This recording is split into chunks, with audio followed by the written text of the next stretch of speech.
On a Tuesday morning in October of 1987, a man named Gerald Kowalski stood at the edge of a gravel lot in Grundy County, Iowa, and watched 30 years of his father's life get sold off in 2-hour increments.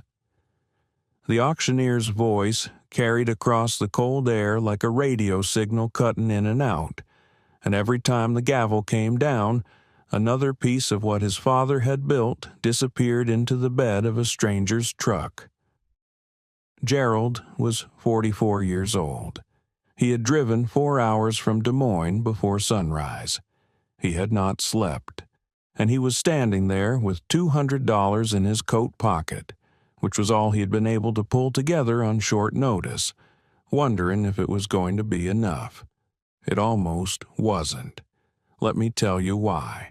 Let me tell you about Walter Kowalski first, because you need to understand the man before you can understand what his son found on that workbench. Walter Kowalski had come to Grundy County in 1951 with a Polish surname, a German work ethic, and $800 in savings that he had accumulated over 6 years of working other men's farms in Wisconsin. He was 28 years old when he bought his first 80 acres off a neighbor who was retiring, and he was 31 when he bought the adjacent 40 from the same man's widow. He farmed those 120 acres for the rest of his life, and he never once borrowed money to do it. That was the thing people in Grundy County remembered about Walter Kowalski. Not that he was the best farmer, not that he had the biggest operation, but that he had never once carried a note to the bank. In a county where the farm crisis of the 1980s had driven a dozen families off land they had worked for 3 generations, Walter's quiet, debt-free stubbornness looked less like old-fashionedness and more like prophecy. Walter died in the spring of 1987 at 64 years old, of a heart attack that took him between the barn and the house on a Wednesday morning in April. He was found by his neighbor Earl Steffen, who had come over to return a fence stretcher he had borrowed the previous fall. Walter was lying face down in the yard with his boots on and his cap still pulled down over his ears, and Earl said later that he looked like a man who had simply decided to lie down and rest, which was not like Walter at all, but which was also, in some way, exactly like him. Gerald was the only child. He had left Grundy County in 1965 to go to Iowa State, had studied mechanical engineering, and had spent the following 20 years working for a manufacturing firm in Des Moines that made agricultural equipment components. He was good at his job. He understood machines the way his father had understood soil, intuitively, precisely, without having to think too hard about it. But he had not come home. He had visited at Christmas and in summer had helped with harvest twice when his father's hired man had quit, and had otherwise lived his life at a comfortable distance from the farm and everything it represented. This was not a source of conflict between them. Walter was not a man who asked for things he couldn't have, and Gerald's absence was one of those things. But it was a source of quiet guilt in Gerald, the kind that doesn't announce itself but that you carry like a stone in your shoe. Always there, always slightly uncomfortable, never quite bad enough to stop and deal with. When Walter died and the estate was sorted out, it turned out that the 120 acres had already been sold quietly the previous year to a young couple from Marshalltown who wanted to expand their operation. Walter had done this deliberately and without telling Gerald, because he had known Gerald didn't want the farm and had not wanted his son to feel obligated to pretend otherwise. What remained was the farmstead itself, the house, the barn, 2 outbuildings, and a machine shed, on about 4 acres that had been parceled off from the sale. And what was inside those buildings was the question. Gerald had not been inside the machine shed in years. He had known his father kept things there, tools, parts, equipment that Walter had accumulated over decades, but he had not paid close attention to the specifics. When the estate attorney told him the contents of the shed would need to be liquidated, Gerald had agreed without much thought. He did not know what he was agreeing to. Not yet. Let me tell you about the week before the auction, because that's where this story actually begins.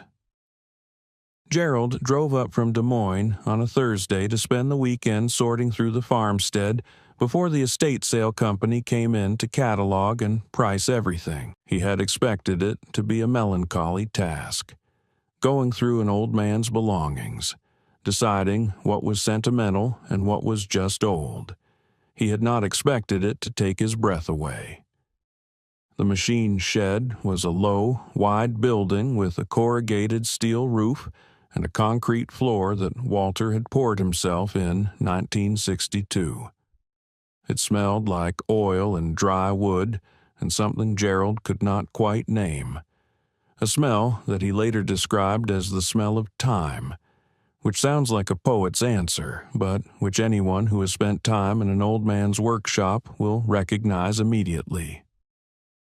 There were 2 tractors parked along the far wall, both older than Gerald. There was a workbench along the south wall that ran the full length of the shed, maybe 40 feet, and above it hung tools on pegboard hooks, wrenches, sockets, pullers, gauges, organized with a precision that made Gerald stop in the doorway and simply stare. His father had labeled every hook, not with tags or tape, but with a paint pen directly on the pegboard and Walter's small, careful handwriting. Every tool had a home and a name, and every home was occupied. But it was what was on the workbench itself that stopped Gerald cold, because laid out across that 40-foot surface, in various states of assembly and disassembly, was a collection that Gerald, who had spent 20 years in the agricultural equipment industry, had never seen assembled in one place outside of a museum. There were carburetors from the 1930s and 1940s, disassembled to their component parts and laid out on clean rags in sequence. There were magnetos, hand-cranked and battery-powered, from at least 6 different manufacturers. There were governor assemblies, fuel pump bodies, water pump housings, and a row of what Gerald recognized as Schebler carburetors in various configurations, some of them going back to the early 1920s. There were parts Gerald could identify immediately, and parts he had to study for a full minute before the function became clear to him.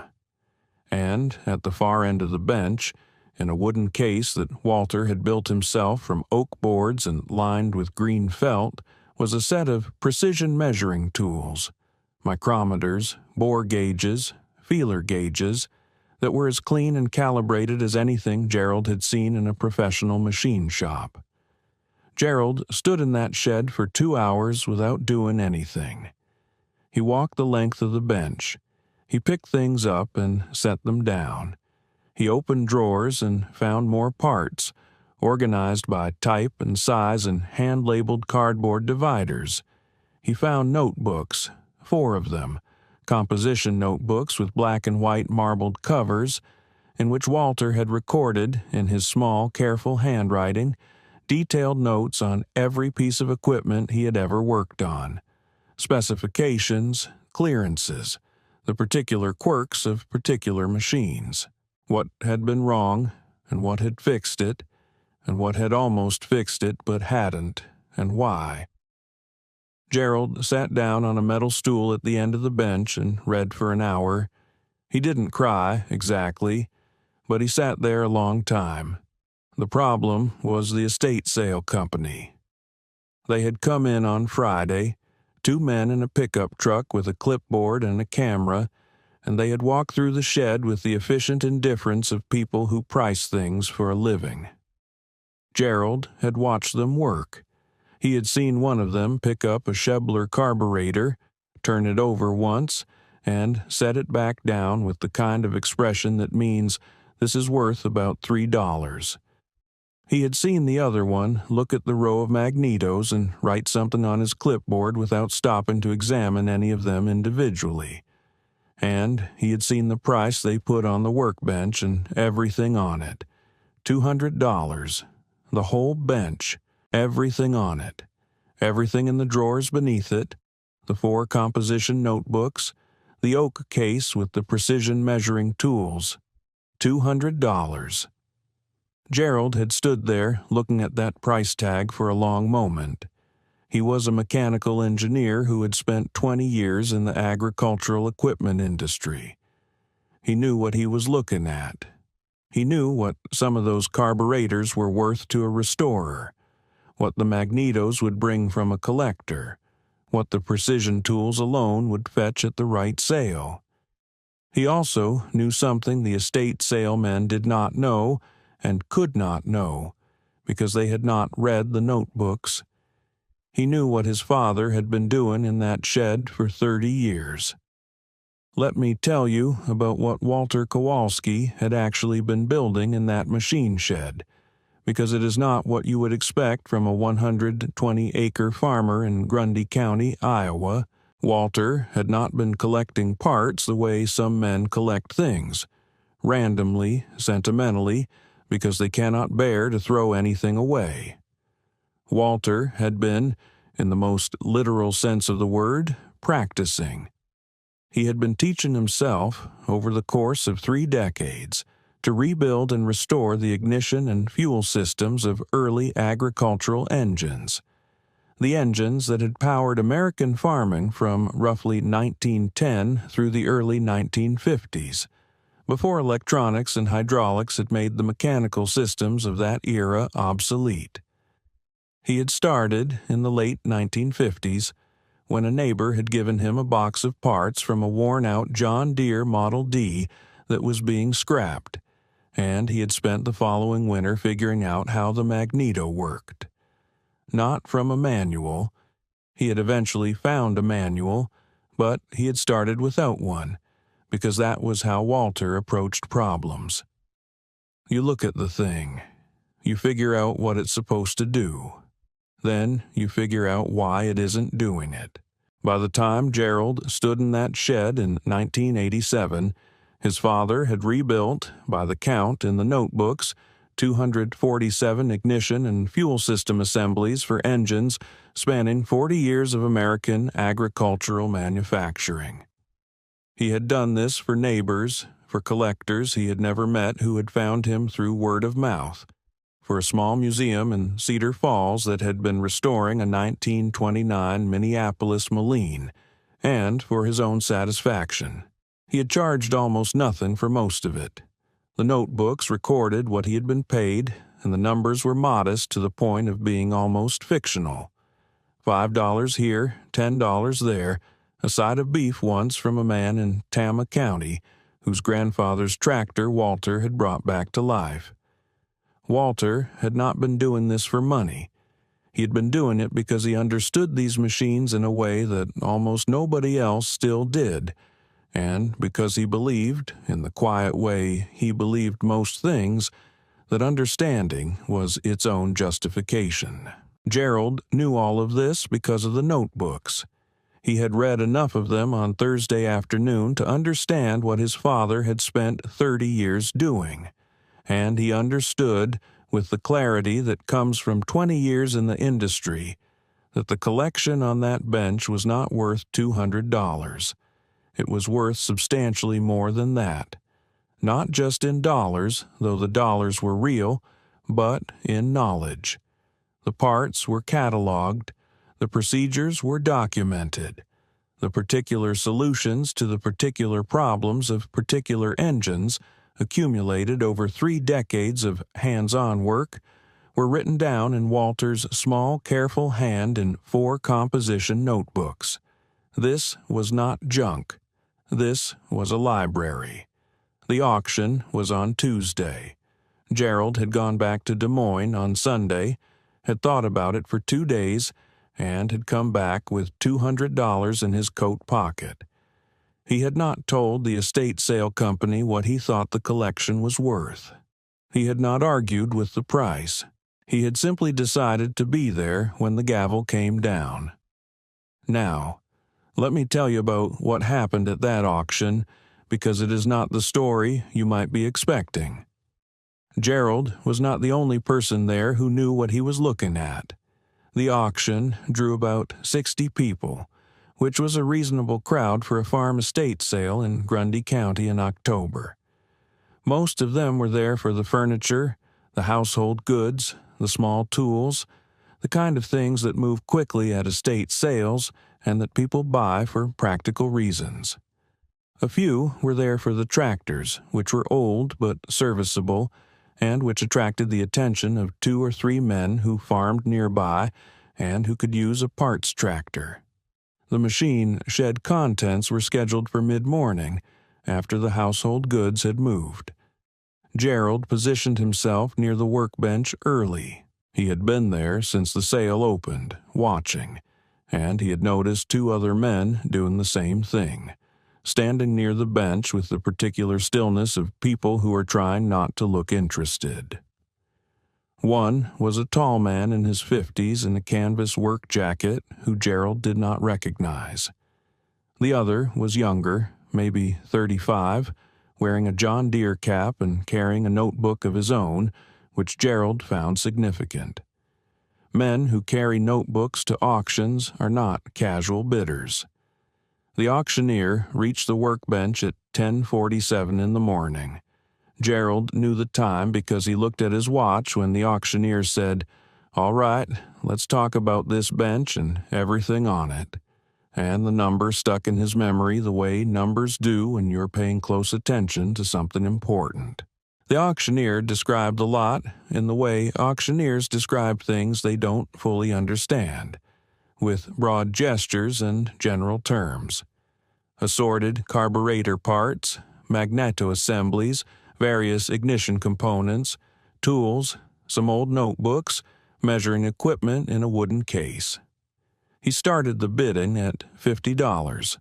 The tall man in the canvas jacket bid immediately. Gerald bid. The younger man with the notebook bid. The tall man bid again. Gerald bid. The younger man dropped out at $150. The tall man looked at Gerald. Gerald looked at the tall man. The auctioneer called for $175.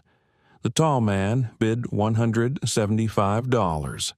Gerald bid $200. The auctioneer waited.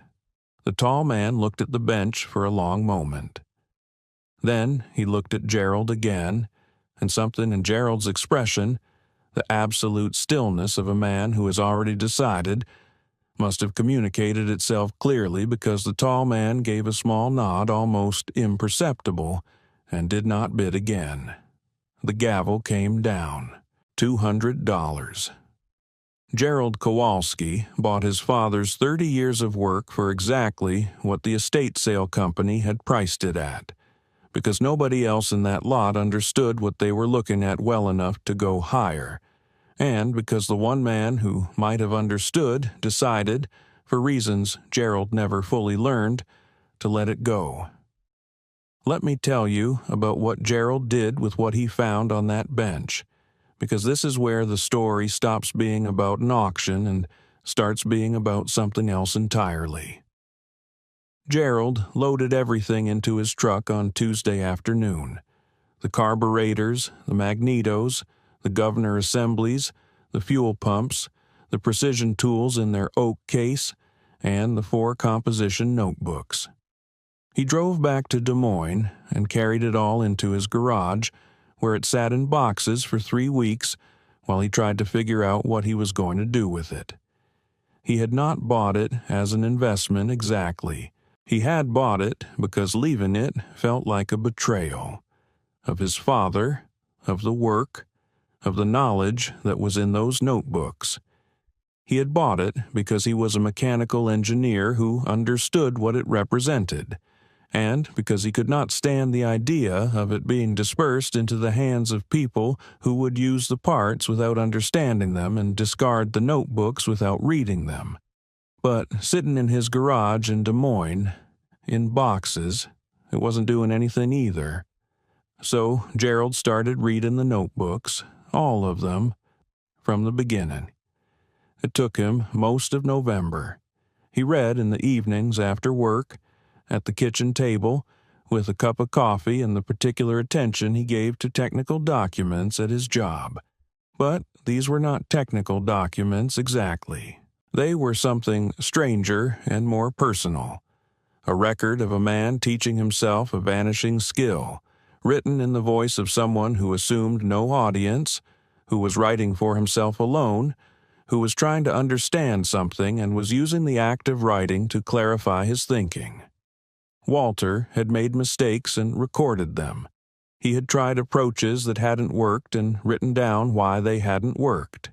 He had developed preferences for particular tolerances, particular materials, particular sequences of assembly, and had noted the reasoning behind each preference. He had, over 30 years, developed something that Gerald recognized from his professional life as a body of knowledge. Not a collection of facts, but an integrated understanding, the kind that lets you look at a problem you've never seen before and know, not guess, what's wrong and how to fix it. Gerald finished the last notebook in late November and sat at his kitchen table for a long time. Then he called a man he knew from his professional life, a man named Dennis Hartley, who ran a small restoration shop in Ames that specialized in vintage agricultural equipment. Gerald had known Dennis for years through industry contacts. He told Dennis what he had found. Dennis was quiet for a moment. Then Dennis said, "Gerald, I need you to bring those notebooks to Ames this weekend." Gerald brought the notebooks. Dennis read through them over a Saturday afternoon, sitting at his own workbench with a cup of coffee, turning pages slowly, occasionally stopping to hold a page closer to the light. Gerald sat across from him and watched. At one point, Dennis stopped reading and looked up and said, "Your father knew things that nobody has written down anywhere else. You understand that? This is not in any manual. This is not in any service bulletin. This is stuff he figured out himself." He went back to reading. When he finished, he set the last notebook down carefully, the way you set down something fragile, and said, "What are you going to do with these?" Gerald had been thinking about that for 3 weeks. He said he wasn't sure yet. Dennis said, "Whatever you do, don't let them sit in a box." Let me tell you about the winter of 1987 and 1988, because that's when Gerald Kowalski made a decision that surprised everyone who knew him, including himself. He had been working at the manufacturing firm in Des Moines for 22 years. He was good at his job. He had a pension coming. He had a house with a 2-car garage and a reasonable life, and no particular reason to change any of it. He was also, at 44 years old, aware in the way that middle age makes you aware of things, that he had spent 22 years making components for machines that other people would understand and use and care about, and that he had never, in all that time, felt the particular satisfaction that he recognized in his father's notebooks, the satisfaction of a man who's doing exactly the work he was built to do. Gerald left the manufacturing firm in February of 1988.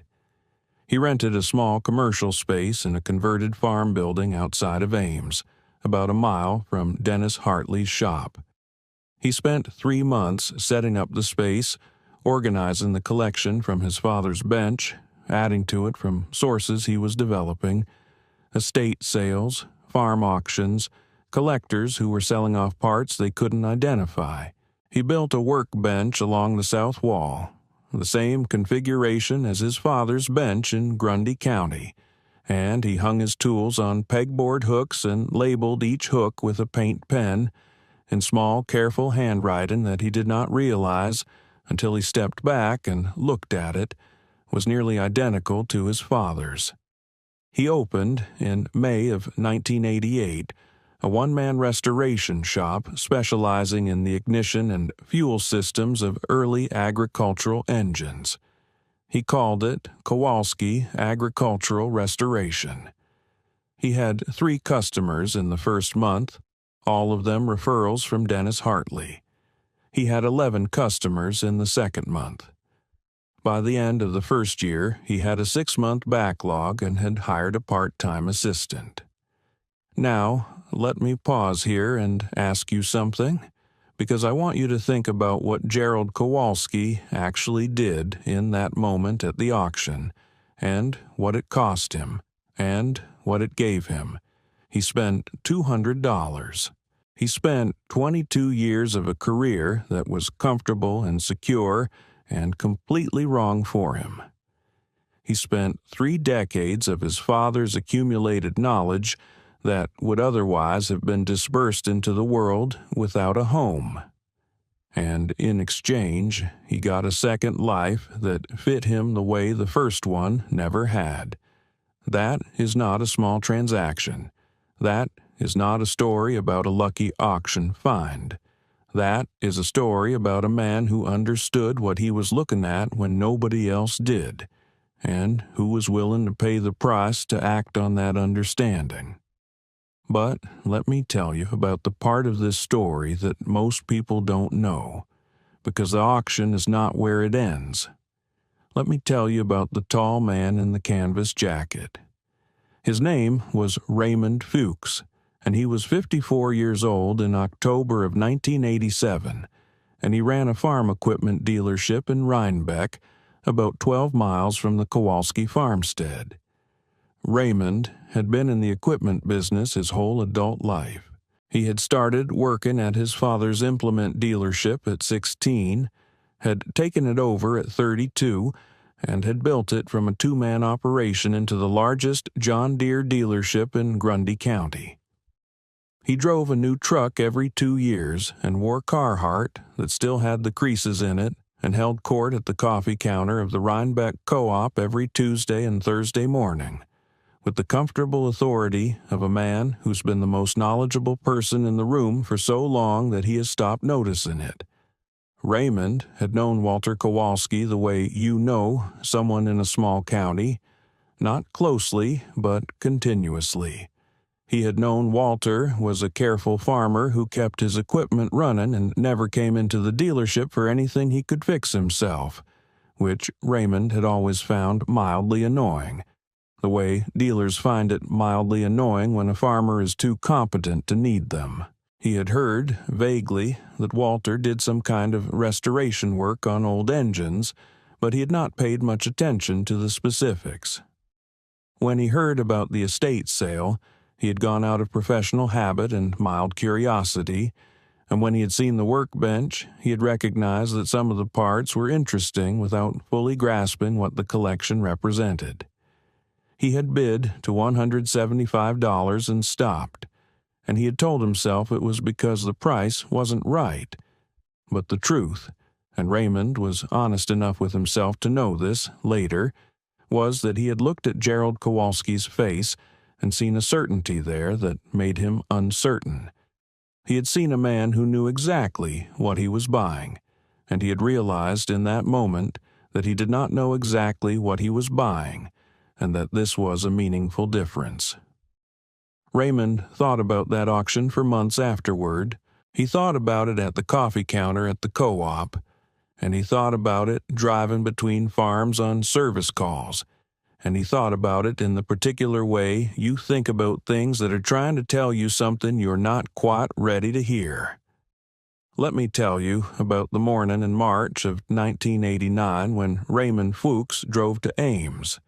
He had been hearing about Kowalski agricultural restoration from customers. Not complaints, but mentions. A farmer in Butler County, who had a 1941 John Deere B with a carburetor problem that the dealership service department had been unable to solve, had taken it to Gerald and gotten it back running perfectly in 2 weeks. A collector in Tama County, who had a 1935 Farmall F-20 with a magneto that nobody could time correctly, had found Gerald through Dennis Hartley and had his problem solved in 10 days. Word was moving through the community of people who owned and cared about old equipment, and the word was consistent. If you have a problem with an old ignition or fuel system and nobody else can fix it, Kowalski can fix it.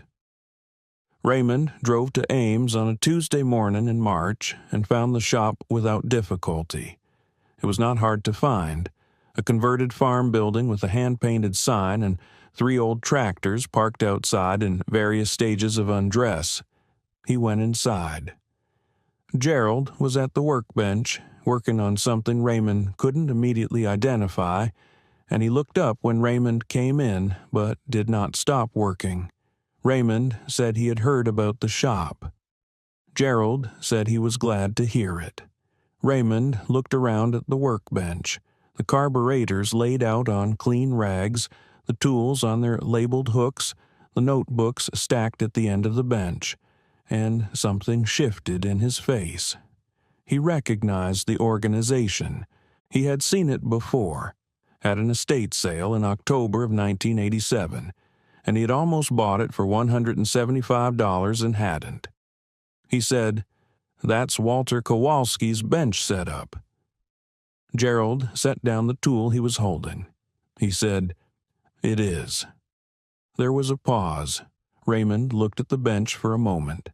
Then he said, "I've got a customer with a 1938 John Deere B. Carburetor's been rebuilt twice by my shop, and it's still not right. Runs rough above half throttle, surges, won't hold a steady governor speed. My best man has been at it for 3 weeks." Gerald said, "What carburetor is on it?" Raymond said it was a Marvel Schebler TSX. Gerald nodded slowly. He said, "Is the governor's shaft worn or is it the carburetor needle?" Raymond said he didn't know. Gerald said, "It's probably the needle seat." The TSX on the B has a needle seat that wears in a particular way. It looks fine on inspection, but it doesn't seal correctly under load. Your man probably rebuilt the carburetor correctly, but didn't catch the seat wear because it doesn't show up until the engine is under load and the fuel demand changes. He paused. There's a specification for the seat angle that's not in the standard service manual.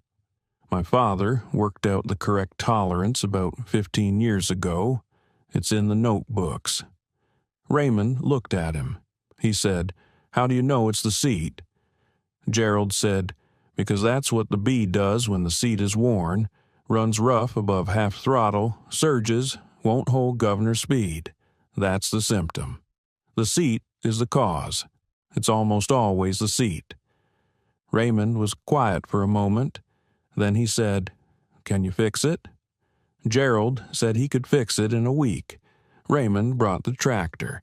Gerald fixed it in 6 days. The farmer who owned it called the dealership to say it was running better than it had in 20 years, which was a statement Raymond had never heard a customer make about a tractor his shop had worked on, and which settled something in him that had been unsettled since October of 1987. Let me tell you about what happened between Raymond Fuchs and Gerald Kowalski over the following years, because it is not a simple story and it does not resolve the way you might expect. Raymond did not become Gerald's champion or his partner or his friend exactly. What he became was something more useful and more honest than any of those things. He became a referral source.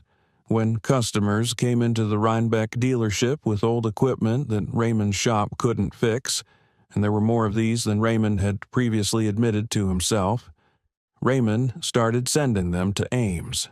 He did this without fanfare and without apology, and he did not explain to his service department why he was doing it, which created some friction that Raymond absorbed without comment. What Raymond also did, and what took him longer to do, was go back to Ames on a Saturday morning about 6 months after the carburetor job and ask Gerald if he could look at the notebooks.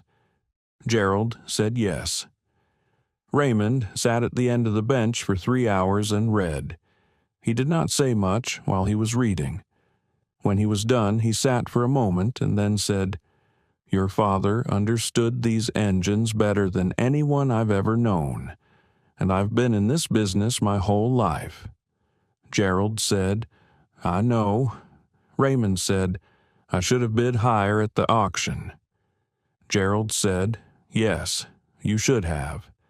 That was as close as either of them came to discussing what had happened at the auction, and it was, in the particular way of men who work with their hands and do not waste words, enough. Let me tell you about what Gerald Kowalski built over the following decade, because the shop in Ames was only the beginning of it. By 1995, Kowalski Agricultural Restoration had a staff of 4 and a waiting list that ran to 8 months. Gerald had expanded the space twice and had acquired, through a combination of estate sales, collector contacts, and a network of farmers and restorers that stretched across 6 states, what was arguably the most comprehensive collection of early agricultural ignition and fuel system parts in private hands in the Midwest. He had also done something that his father had never done, which was to write it down in a form that was meant to be read by others. Gerald spent the winters of 1993 and 1994 organizing his father's 4 composition notebooks, cross-referencing them with his own 7 years of shop experience, and producing what he called, with characteristic understatement, a technical reference for early agricultural ignition and fuel systems. It ran to 340 pages. He had it printed by a small press in Ames and sold it through the shop and through a network of restoration contacts. He priced it at $45. It sold out the first print run of 500 copies in 4 months. He printed 1,000 more. Those sold out in 8 months. The third printing of 2,000 copies sold steadily for years afterward, and Gerald received letters about it from restorers and collectors and agricultural historians in 22 states and 3 foreign countries. The dedication page read, "For Walter Kowalski, who worked it all out himself." Let me tell you about the afternoon in the fall of 1997 when a young man came into the shop in Ames.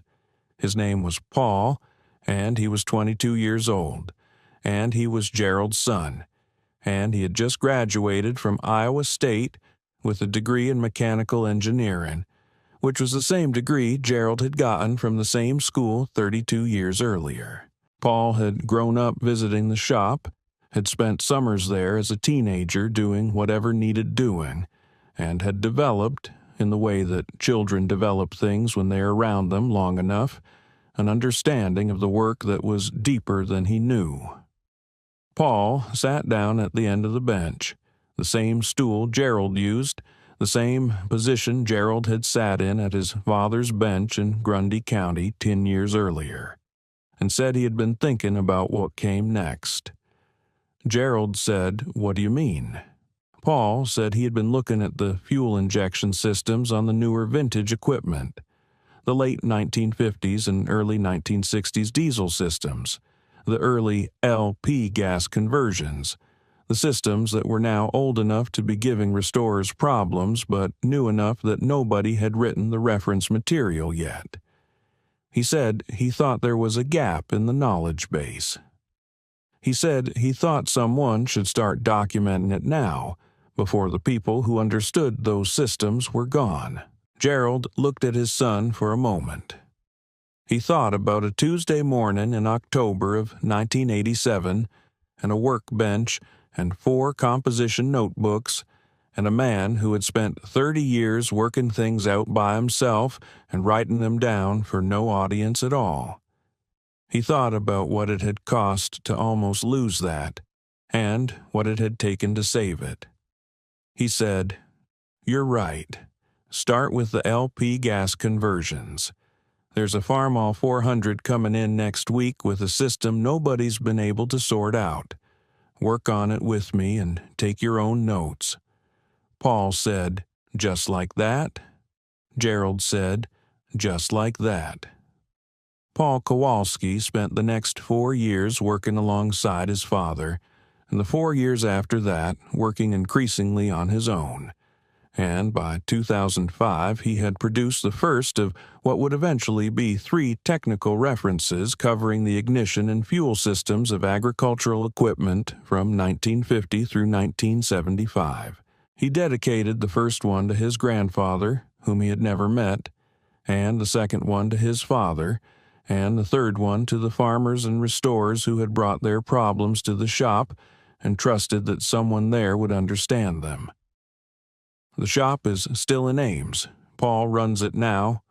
Gerald retired in 2012 at 69, the same age his father had been when he died, and he spent his retirement doing what his father had spent his whole life doing, working on old engines in a shed, writing things down, charging almost nothing for it. He died in 2019. The obituary in the Ames Tribune ran 4 paragraphs and mentioned the technical references and the shop and his years in manufacturing. It did not mention the auction in Grundy County in October of 1987. Most obituaries leave out the moment that everything turned on. Let me tell you one last thing, because the story doesn't end with Gerald or even with Paul. Let me tell you about the tall man in the canvas jacket, because Raymond Fuchs has one more appearance in this story, and it matters. Raymond sold the dealership in Rhinebeck in 2001, when he was 68 years old, to a regional equipment group that absorbed it into a larger operation and eventually closed the Rhinebeck location and moved the business to a consolidated facility in Waterloo. Raymond retired to a house outside of Rhinebeck with a workshop in the back, where he did, for the first time in his life, work that was purely his own. He had spent 40 years selling and servicing equipment. He had never, in all that time, simply worked on a machine because he wanted to understand it. He started, at 68 years old, restoring old tractors. He was not particularly good at it at first. He had the mechanical background but not the specific knowledge, and he found himself repeatedly running into problems he couldn't solve: ignition timing issues, carburetor behavior he couldn't diagnose, governor problems that didn't respond to the standard approaches. He drove to Ames 3 times in the first year. He bought Gerald's technical reference and read it cover to cover. He sat at the bench in the shop and asked questions that Gerald answered without condescension and with the particular patience of a man who has spent his life explaining things to people who are genuinely trying to learn. In 2003, Raymond Fuchs donated to the shop a collection of early agricultural equipment parts he had accumulated over 40 years in the dealership business. Parts that had come in on trade-ins, parts that had been left by customers who never came back, parts that had sat in the back of the Rhinebeck dealership since before Raymond had taken it over. It was a substantial collection. It filled a pickup truck. Raymond drove it to Ames himself and helped unload it, and when it was done he stood in the shop and looked at the workbench. Gerald's workbench, organized the same way his father's had been organized: tools on labeled hooks, parts on clean rags, notebooks stacked at the end. And he said, "I should have done this 20 years ago." Gerald said, "You're doing it now." Raymond said, "I keep thinking about that auction. I keep thinking about what I almost bought and didn't." Gerald said, "What do you think you almost bought?" Raymond thought about it for a moment.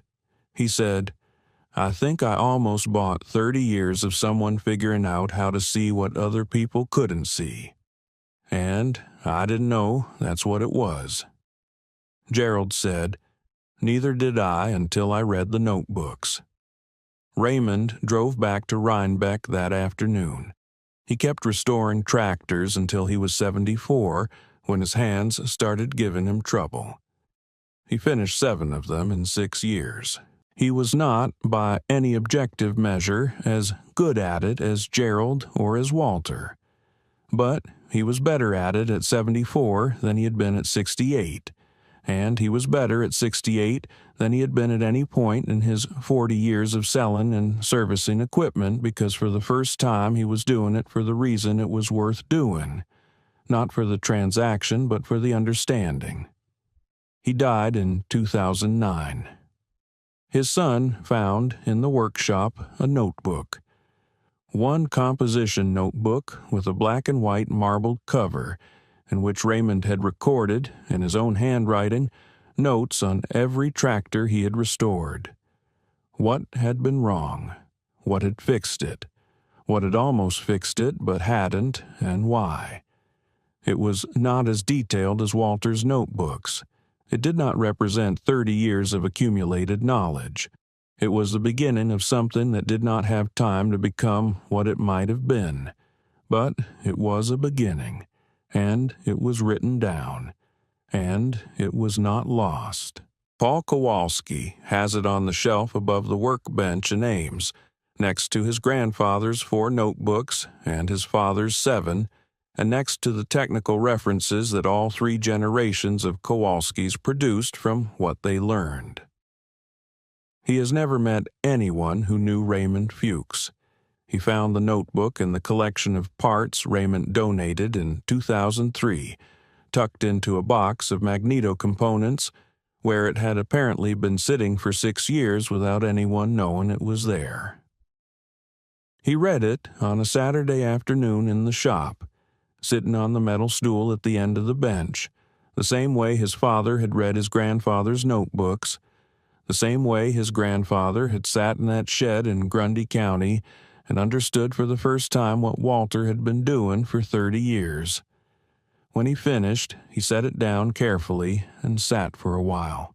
Then he put it on the shelf where it belongs, between the men who figured things out and wrote them down, and the men who almost understood what they were looking at and eventually did, and the long chain of work that connects them, patient, specific, earned, and permanent, in the way that only true understanding ever is. Some things don't become obsolete. They just wait for someone to understand why they were worth saving in the first place.